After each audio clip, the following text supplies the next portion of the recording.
बार फिर से स्वागत है आप सभी के चहेते चैनल चंदेल्स गुरुकुल में।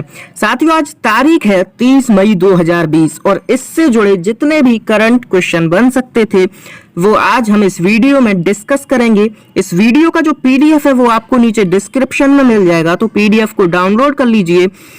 तो चलिए स्टार्ट करते हैं इस पावरफुल वीडियो को एक पावरफुल मोटिवेशन के साथ। आज का जो पावरफुल मोटिवेशन है वो है, जितना कठिन संघर्ष होगा जीत उतनी ही शानदार होगी। तो साथियों, जितनी आप मेहनत करते हैं आपको जीत भी उतनी ही शानदार मिलेगी।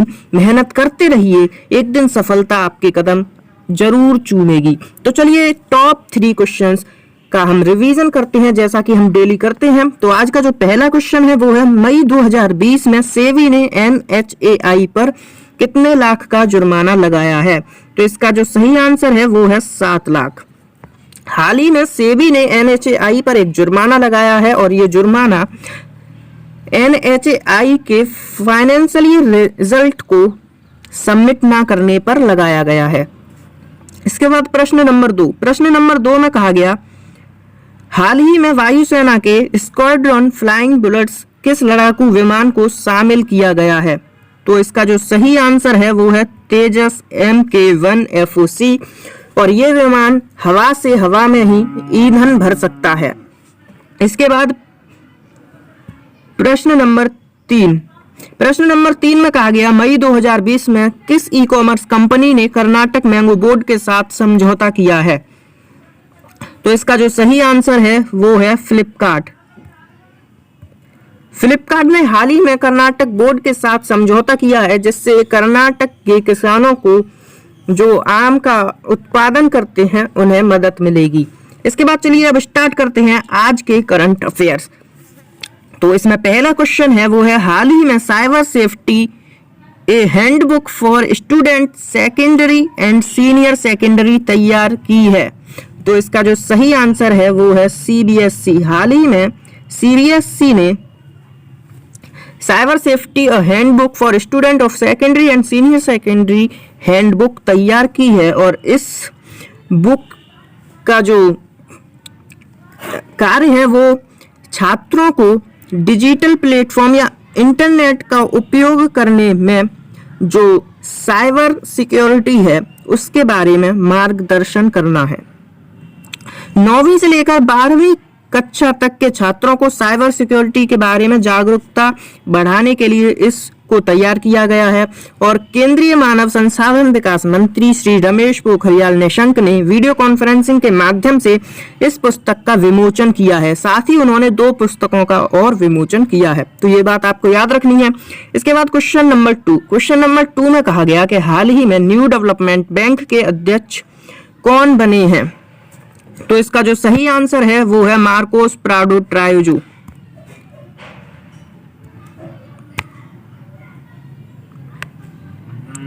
हाल ही में मार्कोस प्राडो ट्रायोजो विशेष बोर्ड ऑफ गवर्नर्स की बैठक में नए विकास बैंक के अध्यक्ष के रूप में चुने गए हैं। बैठक वीडियो कॉन्फ्रेंसिंग के माध्यम से संपन्न हुई जिसमें वित्त मंत्री निर्मला सीतारमण उपस्थित रहीं। बैंक का उद्देश्य अपने सदस्य देशों की प्रतिस्पर्धा और विकास को बढ़ावा देना, आर्थिक विकास का समर्थन करना और ज्ञान साझाकरण प्लेटफॉर्म का निर्माण करना है। तो आपको याद रखना है कि जो वीडियो कॉन्फ्रेंसिंग हुई उसमें निर्मला सीतारमण जो कि वित्त मंत्री हैं वो उपस्थित रहीं और इससे आपको वित्त मंत्री कौन है ये भी पता चलता है। इसके बाद प्रश्न नंबर 3 में कहा गया, मई 2020 में किसे ओरिएंटल इंश्योरेंस कंपनी का नया CMD नियुक्त किया गया है?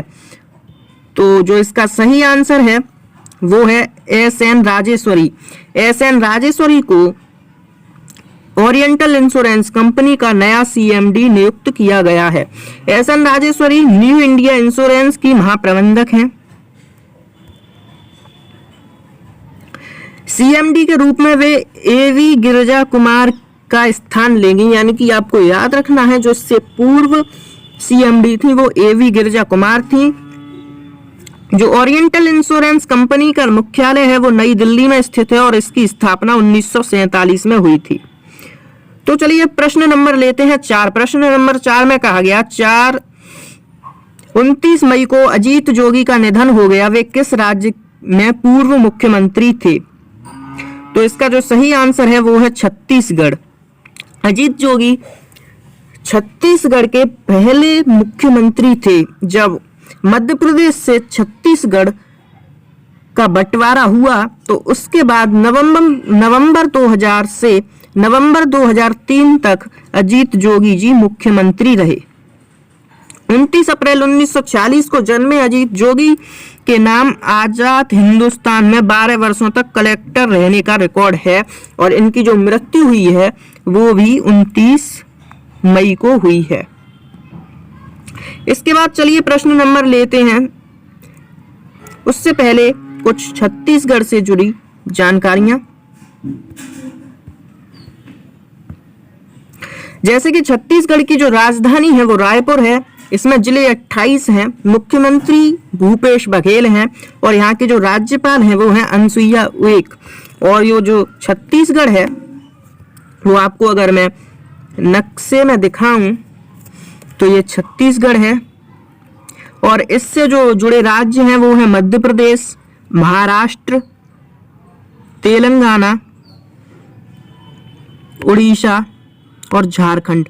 तो आपको याद रखने हैं जो इससे सटे हुए जो इसकी सीमा पर राज्य लगते हैं वो मध्य प्रदेश, महाराष्ट्र, तेलंगाना, उड़ीसा और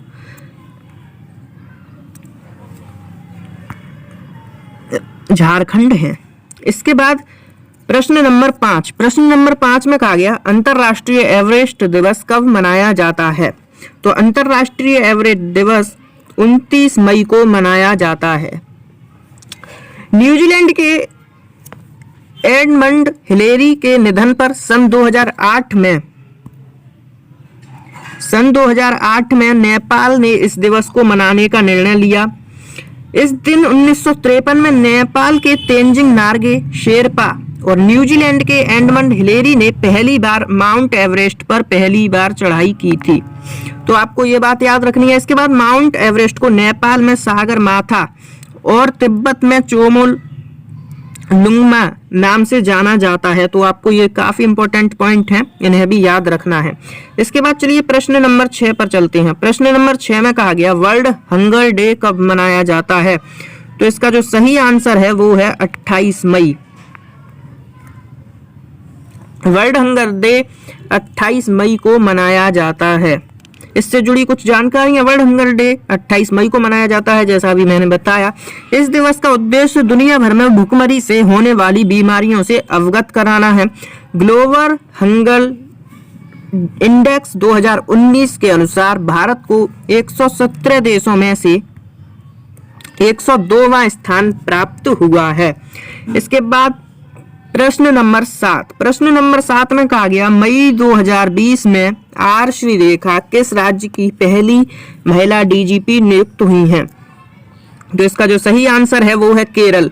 हाल ही में आर श्रीरेखा केरल राज्य की प्रथम डीजीपी नियुक्त हुई हैं। उन्हें फायर एंड रेस्क्यू सर्विसेज का डीजीपी बनाया गया है।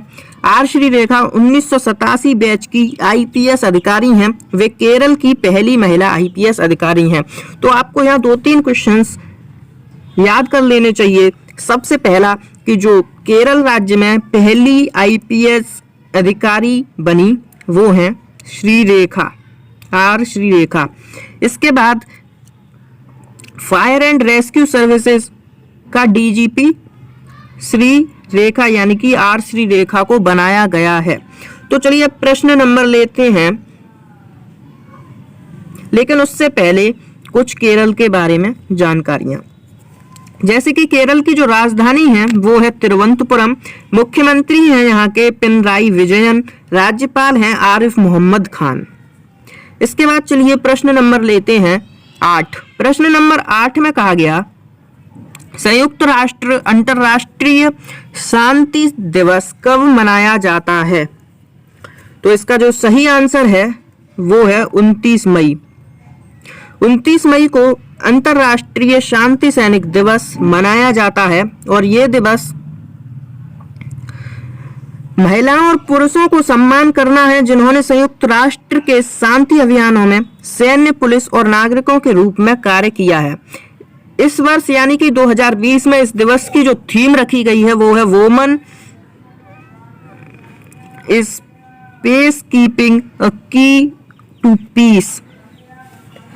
तो ये थीम काफी बार एग्जाम्स में पूछी जाती है, तो आप इस थीम को जरूर याद कर लें।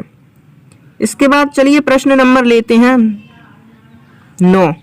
प्रश्न नंबर 9 में कहा गया, मई 2020 में नई दिल्ली में वित्तीय स्थिरता और विकास परिषद की 22वीं बैठक की अध्यक्षता किसने की? तो जो इसका सही आंसर है वो है निर्मला सीतारमन। निर्मला सीतारमन ने वित्तीय स्थिरता और विकास परिषद की 22वीं बैठक की अध्यक्षता की है।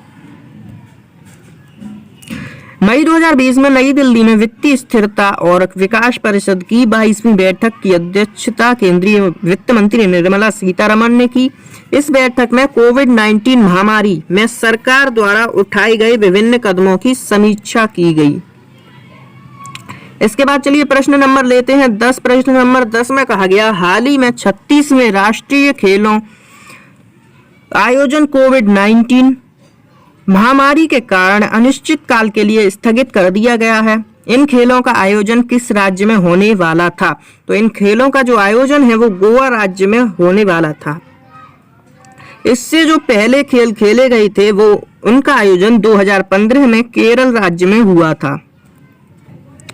इन खेलों का आयोजन अक्टूबर-नवंबर में गोवा में आयोजित होने वाला था। हाल ही में 36 राष्ट्रीय खेलों का आयोजन कोविड-19 महामारी के कारण अनिश्चित काल के लिए स्थगित कर दिया गया है।